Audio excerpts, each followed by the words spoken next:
বজবজে হুগলি নদীতে স্নান করতে নেমে তলিয়ে গেল 4 যুবক। 5 জন স্নান করতে নেমেছিল, তার মধ্যে একজনকে উদ্ধার করা হয়েছে, কিন্তু 4 জনের খোঁজ এখনো পাওয়া যায়নি।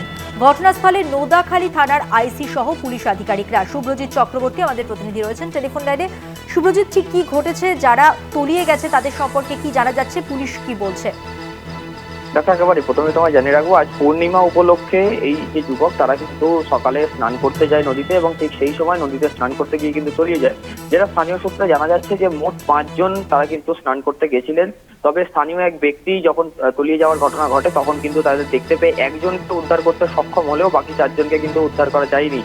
এবং যে 4 জন তলিয়ে যায় তাদের 4 জনের মধ্যে রয়েছেন 2 ভাই, একই পরিবারের 2 ভাই, বিজয়নাথ শাহ এবং রণবীর নাথ শাহ। এছাড়াও ওই এলাকারই 2 যুবক, বিড়লাপুর মিলের যে লাইনের বাসিন্দা দীপক কুমার মাহাতো সহ বিবাস শাহ। এই 4 জন কিন্তু তলিয়ে যায় এবং ঘটনাস্থলে খবর পেয়ে পৌঁছান এসডিপিও সহ নোদাখালী থানার আইসি, এছাড়াও বিড়লাপুর তদন্ত কেন্দ্রের পুলিশ আধিকারিক যারা রয়েছেন। ঘটনার পর থেকেই কিন্তু তল্লাশি চালানো হয় পুলিশের পক্ষ থেকে, এবং তারপরে কিন্তু ডিজাস্টার ম্যানেজমেন্ট যে গ্রুপ, সেই গ্রুপকে আনা হয় তল্লাশির জন্য। এখনো পর্যন্ত কিন্তু যে তল্লাশির কাজ, সেই তল্লাশির কাজ কিন্তু প্রশাসনের পক্ষ থেকে চালানো হচ্ছে।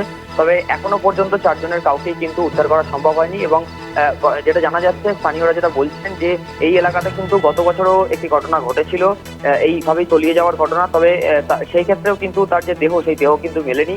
এবং স্থানীয়রা দাবি করছেন যে যদি যেহেতু এই এলাকা হুগলি নদীর তীরবর্তী, সেক্ষেত্রে যদি এই এলাকায় কোনো ডিএনজির টিম রাখা হয়, মজুদ রাখা হয়, সেক্ষেত্রে এই ধরনের ঘটনা ঘটলেই যাতে তড়িঘড়ি যে ডিএমজির গ্রুপ তারা যেন আসতে পারে এবং এসে উদ্ধার কাজ চালাতে পারে, সেক্ষেত্রে কিন্তু এই ধরনের ঘটনা কিছুটা হলেও কমবে বলে স্থানীয়রা মনে করছেন। এবং স্থানীয়রা প্রশাসনের কাছে দাবি জানাচ্ছেন যে যদি এলাকায় কোনোভাবে যে ডিএমজির গ্রুপ মজুদ রাখা যায়। ধন্যবাদ শুভ্রজিৎ, কথা বললাম আমাদের প্রতিনিধি শুভ্রজিৎ চক্রবর্তীর সঙ্গে।